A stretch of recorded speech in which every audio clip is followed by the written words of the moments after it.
साथियों नमस्कार। स्वैच्छिक ऑनलाइन स्थानांतरण प्रक्रिया के अंतर्गत सत्र 2022-23 के लिए ऑनलाइन आवेदन की प्रक्रिया आरंभ हो चुकी है। आज के वीडियो में हम देखेंगे कि ऑनलाइन स्थानांतरण हेतु हम अपना रजिस्ट्रेशन कैसे करें और चाहे गए विद्यालयों की सूची किस प्रकार से अपलोड करें चॉइस फिलिंग के अंतर्गत। तो इसके लिए हमें सामान्यतः क्या करना होगा, इसे हम स्टेप बाय स्टेप इस वीडियो के माध्यम से जानेंगे।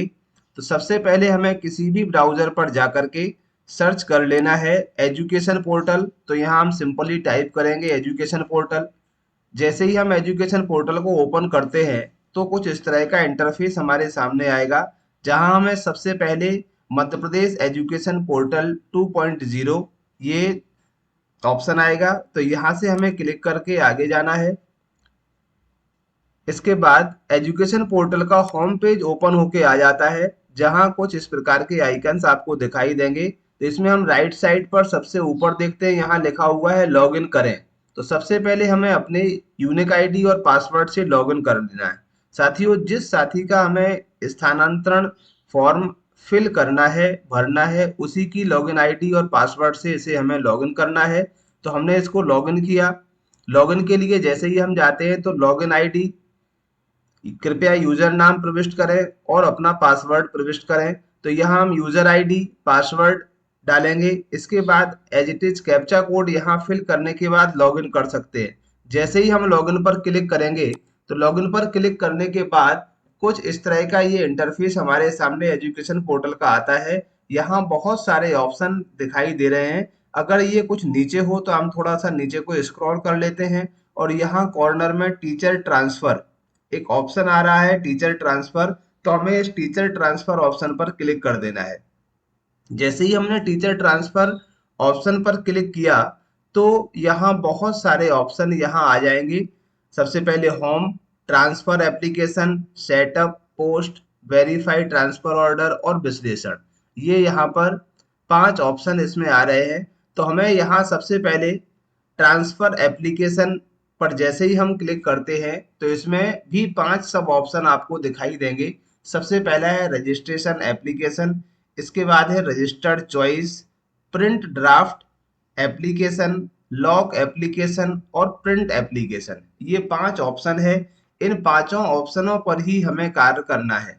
तो सबसे पहले हम जैसे ही रजिस्टर एप्लीकेशन पर क्लिक करेंगे तो रजिस्टर एप्लीकेशन पर क्लिक करने के पश्चात आपको यहाँ पर कुछ, आपने अपनी आईडी से इसको चूंकि ओपन किया हुआ है इसलिए आपकी जानकारी आएगी। तो सबसे पहले आप इसको चेक कर लें जो भी है। इसको चेक करने के बाद स्थानांतरण नीति के अनुसार विकलांगता, वैवाहिक स्थिति, रोगग्रस्त, गंभीर बीमारी से संबंधित जो भी ऑप्शन है इनको हमें सेलेक्ट कर लेना है। तो इसमें हमें लिखना कुछ नहीं है। यहाँ से हम जैसे ही करेंगे गंभीर बीमारी है हाँ या नहीं, तो इस पे हमें क्लिक कर देना है।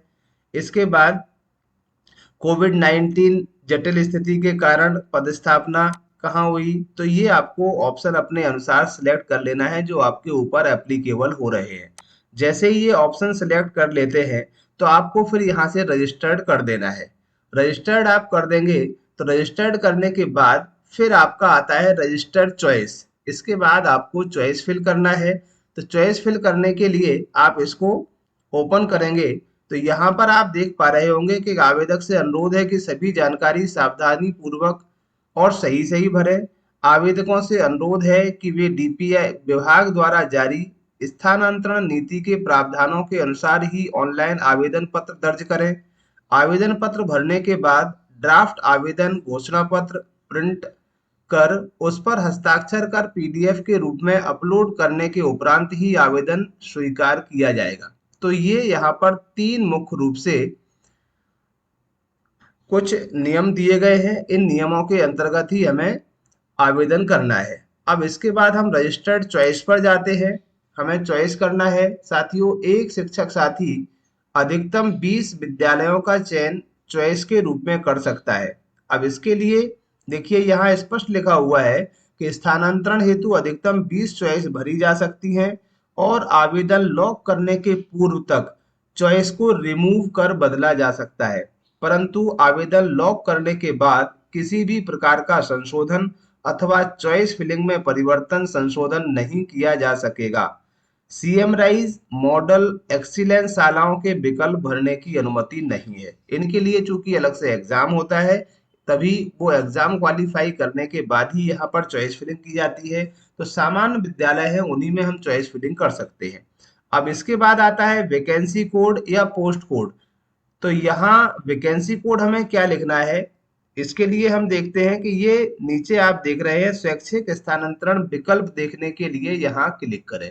तो जो वैकेंसी कोड होगा उसके लिए हमें इस स्थान पर क्लिक करना है, जहां से उन विद्यालयों की लिस्ट आएगी जिसको आप चॉइस के रूप में फिल करना चाहते हैं वरीयता क्रम में। तो हम इस पर क्लिक करते हैं। जैसे ही हमने क्लिक किया तो यहाँ अगर आपको कोई चेंज करना, जैसे आप ग्वालियर का खुला हुआ है तो ये पूरी ग्वालियर की लिस्ट आ रही है। अब आपको जो चॉइस की, जैसे जो आपका सब्जेक्ट होगा, जिस लॉगिन आईडी से आपने लॉगिन किया हुआ है, तो आपका सब्जेक्ट ऑटो फ्रीज यहाँ पर रहेगा। अगर हमें कोई दूसरा विकासखंड की वैकेंसी देखना है तो दूसरे विकासखंड की वैकेंसी हम यहाँ से विकासखंड का चयन कर सकते हैं। डाइस कोड के अनुसार आपको उसका कोड चाहिए तो डाइस कोड डाल के भी हम कर सकते हैं। तो यहाँ से जो पोस्ट कोड है, ये पोस्ट कोड दिखाई दे रहा है, इस पोस्ट कोड को हम सिलेक्ट कर लेंगे या किसी भी अपनी डायरी पर नोट कर लेंगे। जैसे हम कॉपी करते हैं, इसके बाद हम फिर से वहीं जाएंगे रजिस्टर्ड चॉइस पर। तो रजिस्टर्ड चॉइस पर जो हमने कोड लिखा हुआ है वो पोस्ट कोड यहाँ पर फिल करना है। कॉपी किया हुआ है तो यहाँ पर हम पेस्ट कर देते हैं। जैसे ही पेस्ट करेंगे तो व्यू वैकेंसी डिटेल्स, तो हमने ये पोस्ट कोड दिया हुआ है तो यहाँ पर ये वैकेंसी आ रही है एक। तो आप इसे रजिस्टर्ड करने के लिए पहली चॉइस पर इसे रजिस्टर्ड कर सकते हैं। जैसे ही आप इसे रजिस्टर्ड कर देंगे तो आपकी चॉइस रजिस्टर्ड हो जाएगी। इसी तरह से एक एक से दोबारा से फिर हम यहाँ पर जाएंगे और दूसरे के लिए हम दूसरा पोस्ट कोड और उसका विद्यालय का कोड यहाँ पर देखेंगे और उसे भी यहाँ आने के बाद इसी प्रक्रिया के तहत डालेंगे तो दूसरे विद्यालय को भी हम यहाँ पर अपने वरीयता क्रम दे सकते हैं। तो इस तरह से हम एक एक करके अधिकतम 20 की चॉइस फिलिंग कर सकते हैं। जब चॉइस फिलिंग हम कर लें तो इसके बाद फिर हमें करना है प्रिंट ड्राफ्ट एप्लीकेशन, क्योंकि ये जो आपने चॉइस फिलिंग की है तो एक इस पर घोषणा पत्र है। उस घोषणा पत्र को आपको प्रिंट करना है और प्रिंट करने के बाद अपने हस्ताक्षर करने के पश्चात उसे अपलोड करना है। तो चलिए हम इसको प्रिंट ड्राफ्ट एप्लीकेशन के लिए ओपन करते हैं यहाँ से। तो चूंकि अभी यहाँ पर रजिस्टर्ड नहीं किया है इसीलिए आ रहा है स्वैच्छिक स्थानांतरण का कोई आवेदन नहीं मिला है। जब आप रजिस्टर्ड कर देंगे तब आपको चॉइस फिलिंग किए हुए विद्यालयों के साथ आपको यहाँ पर एक घोषणा पत्र मिलेगा। उसको आप सही तरीके से पढ़ लें कि जो आपने जानकारी भरी है वो सही है। उसके बाद ही अपने हस्ताक्षर करके उसे पीडीएफ बनाएं और पीडीएफ बनाने के बाद उसे अपलोड कर लें। जब आप रजिस्टर्ड कर देंगे तो पीडीएफ अपलोड का ऑप्शन भी ओपन हो जाएगा। तो इसके पश्चात जैसे ही ये चॉइस फिलिंग हो जाती है फिर हमें करना है लॉक एप्लीकेशन। साथियों, हम इसको लॉक करने की जल्दबाजी बिल्कुल ना करें, क्योंकि जो आपने चॉइस फिलिंग कर दी है वो चॉइस फिलिंग रहेगी। लॉक एप्लीकेशन आप जब ही करेंगे जब आप पूर्ण रूप से आश्वस्त हो जाएं कि हमने जो जानकारी भरी है इसमें कोई बदलाव हमें नहीं करना है।